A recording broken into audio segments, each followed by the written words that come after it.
Assalamualaikum warahmatullahi wabarakatuh. Halo semuanya, perkenalkan nama saya Naila Safitri dengan NIM 25041070237. Kali ini saya akan membahas tentang Imam Bukhari dan Imam Muslim. Yang pertama, kita akan membahas Imam Bukhari terlebih dahulu. Imam Bukhari adalah ulama besar dalam ilmu hadis yang berasal dari wilayah Bukhara atau Asia Tengah. Ia dikenal sebagai penyusun kitab hadis yang paling sahih dalam Islam. Kemudian, nama lengkap beliau adalah Abu Abdullah Muhammad bin Ismail al-Bukhari. Beliau juga lahir pada 810 Masehi atau 194 Hijriah di Bukhara dan wafat pada 870 Masehi atau 256 Hijriah di dekat Samarkand. Ayahnya yang bernama Ismail bin Ibrahim adalah ulama hadis yang soleh, sedangkan ibunya adalah seorang wanita solehah yang sangat mendukung pendidikan beliau. Kemudian, hadis yang diriwayatkan itu mengumpulkan sekitar 600 hadis, menyeleksi menjadi sekitar 7.000 hadis dengan pengulangannya. Nah, karya utama beliau adalah Sahih Bukhari, atau kitab hadis yang paling sahih. Yang kedua, kita akan membahas Imam Muslim. Nah, kita akan membahas pengertian dan asal-usulnya juga. Imam Muslim adalah ulama hadis besar yang berasal dari Naisaburi, yaitu Persia atau Iran, dan merupakan murid dari Imam Bukhari. Ia juga menyusun kitab hadis yang sangat sahih juga dan sangat terkenal. Nah, nama lengkap beliau adalah Abu Al-Husain Muslim bin Al-Hajjaj bin Naisaburi. Beliau lahir pada 821 Masehi atau 206 Hijriah di Naisaburi dan wafat pada 875 Masehi dan 261 Hijriah di Naisaburi juga. Ayahnya yang bernama Al-Hajjaj bin Muslim dan ibunya tidak diketahui banyak di dalam sejarah. Kemudian hadis diriwayatkan itu mengumpulkan ribuan hadis dalam kitabnya. Jumlahnya sekitar 7.500 hadis dengan pengulangannya. Nah, karya utama beliau adalah Sahih Muslim. Kemudian, klasifikasi hadis berdasarkan kualitasnya. Yang pertama itu ada hadis sahih, yaitu hadis yang paling kuat, dapat dijadikan dasar hukum. Ciri-cirinya itu ada sanad bersambung, kemudian ada perawi adil dan kuat, serta tidak ada cacat dan kejanggalan di dalamnya. Kemudian yang kedua ada hadis hasan, yaitu hadis yang kualitasnya di bawah hadis sahih, tapi tetap bisa diamalkan.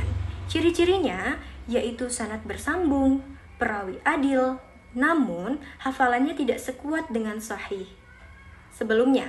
Kemudian tidak ada cacat berat. Kemudian yang ketiga ada hadis dhaif atau hadis lemah, hadis yang tidak memenuhi syarat sahih atau hasan. Penyebabnya itu ada sanad terputus, perawi lemah atau tidak dikenali, serta ada cacat di dalam periwayatannya. Kemudian ada hadis maudhu atau hadis palsu, hadis yang dibuat dan bukan dari Nabi Muhammad SAW. Ciri-cirinya itu ada perawi pendusta, kemudian isinya itu bertentangan dengan Al-Quran atau bertentangan dengan hadis-hadis sahih lainnya, kemudian dibuat untuk kepentingan tertentu.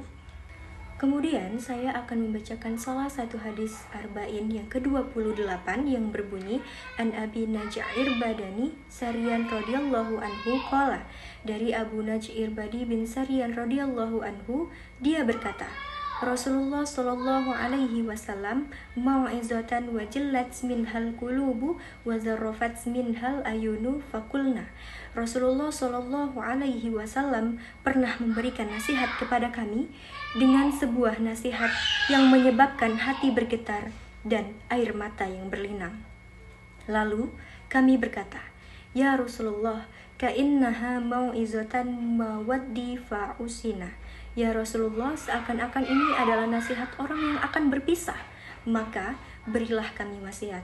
Qala, usikum bitaqwallahi azza wa jalla wa sam'a wa ta'ati wa inna tamara alaikum ba'dun hasbi. Beliau bersabda, aku wasiatkan kepada kalian untuk bertakwa kepada Allah, mendengarkan dan taat kepada penguasa, meskipun kalian diperintahkan oleh seorang budak Habasyi. Fa innahu man ya'is minkum fasayaratil afan katsiran. Dan sesungguhnya siapa di antara kalian yang masih hidup sepeninggalanku, niscaya ia melihat perselisihan yang banyak. Fa'alaikum bisunnati wa sunnatil khulafar in rasyidina mahdiyyin, maka wajib atas kalian untuk berpegang teguh pada sunnahku dan sunnah para khulafaur rasyidin yang mendapatkan petunjuk. Addu alaihim bin wajidi wa iyakum wa muddasatil umuri fa inna kulla bid'ah dolalatan. Gigitlah sunnah tersebut dengan gigi gerahammu dan berhati-hatilah kalian dari perkara yang diada-adakan, karena setiap bid'ah adalah sesat. Hadis riwayat Tirmizi, dan dia berkata bahwa hadis ini hasan sahih. Hanya segini yang dapat saya sampaikan. Saya akhiri, wabillahi taufiq wal hidayah. Wassalamualaikum warahmatullahi wabarakatuh.